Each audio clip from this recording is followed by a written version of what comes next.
dedicaste muchos años de tu vida al trabajo de campo. ¿Y crees que es imprescindible el hacer trabajo de campo en estos terrenos en los que te mueves tú? O, por ejemplo, ¿se puede articular una buena teoría desde el despacho, desde la oficina, como creo que es más el caso de Noam Chomsky? You spent many years working on the field. Do you think it is important to do so in order to reach good conclusions? Or could you also work in the same way, working from the office as Chomsky did? There are several ways to do empirical research. It has to be empirical. You can go to the field. To me, that's the most important thing because that's where you're going to find out really new things. Or you can do it in the laboratory. You can do experiments like psychologists do and like many linguists today do. Chomsky doesn't do any of these things. He's never done serious empirical work. And so his theories are based on what he thinks is important. He thinks about his own language and he comes up with a theory about how his language works. That's certainly one way to do science. And so I'm not saying that there's no place for that in science, but it's the least significant way to do science. You either do experiments, you collect data, or you go to the field. And if you don't do these things, you can't have a serious theory of science. And more people are starting to realize this today.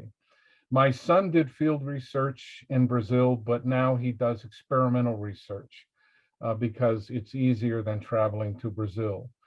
I went to the field and I spent so much time there that I have and I just have lots of notebooks full of data. So I have plenty to work on here, although my research now is going more into philosophy because of the things that I've learned from the Pitaha.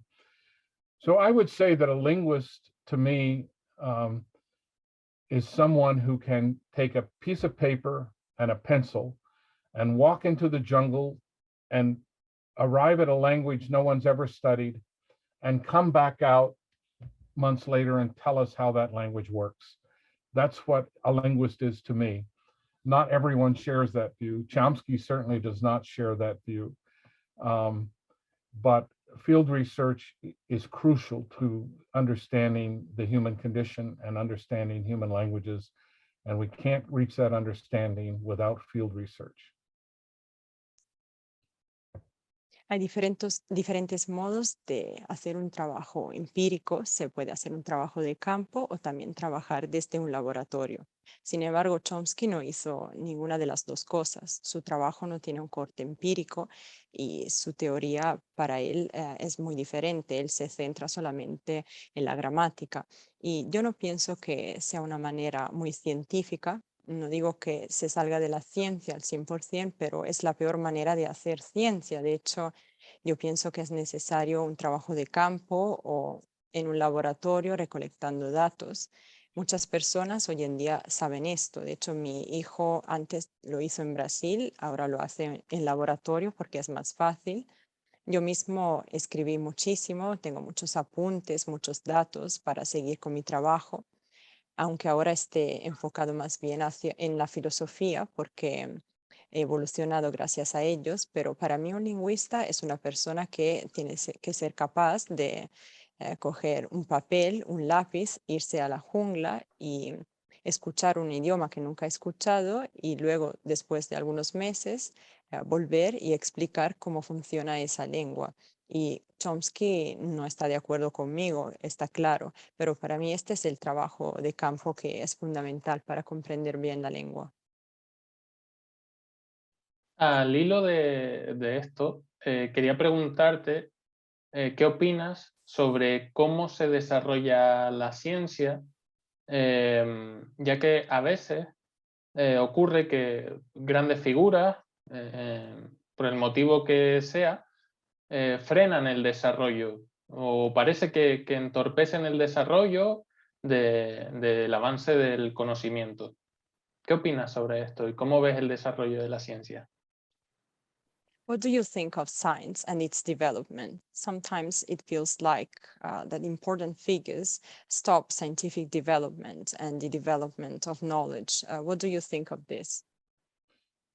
Well, science, as they used to say, there's a joke in English, science advances one body at a time.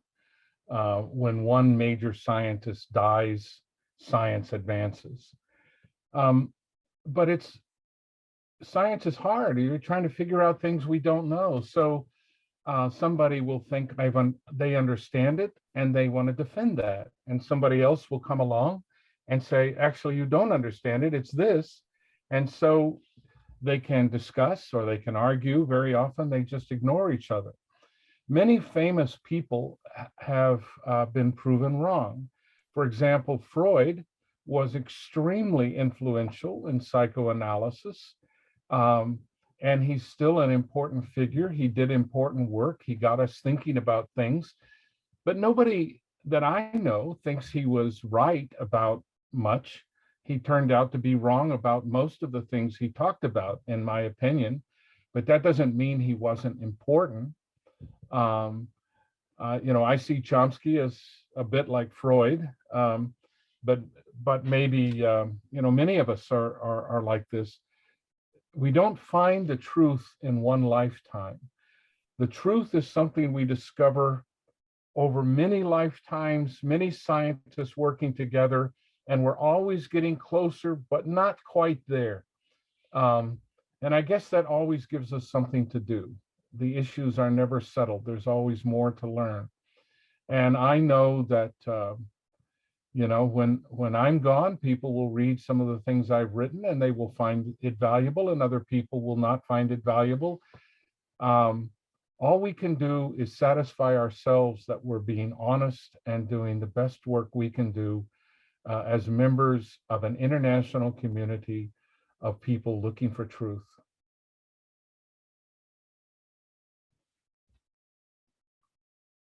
Hay un chiste en inglés que dice que la ciencia avanza un cuerpo a la vez. Esto significa que cuando muere un científico, luego la ciencia descubre algo más. Realmente estamos probando, estamos intentándolo, a entender las cosas, pero no sabemos las cosas con certidumbre. Hay muchas personas que no están de acuerdo, entre ellas algunas debaten, otras se ignoran. Y hay muchas figuras importantes cuyo trabajo luego no fue probado. Por ejemplo, el propio Freud fue una figura muy importante, pero realmente los expertos hoy en día piensan que se equivocó casi en todo lo que dijo. Y para mí Chomsky es un poco como Freud, aunque en otro ámbito. Lo que podemos descubrir, no lo descubrimos en el tiempo de nuestra vida. Hace falta muchas vidas antes de llegar a un descubrimiento y siempre hay algo nuevo que aprender. Después de mi muerte, alguien dirá que estará de acuerdo con mis teorías, otros no estarán de acuerdo. Lo importante es que hagamos lo mejor que podamos en la búsqueda de la verdad y lo hagamos de forma honesta.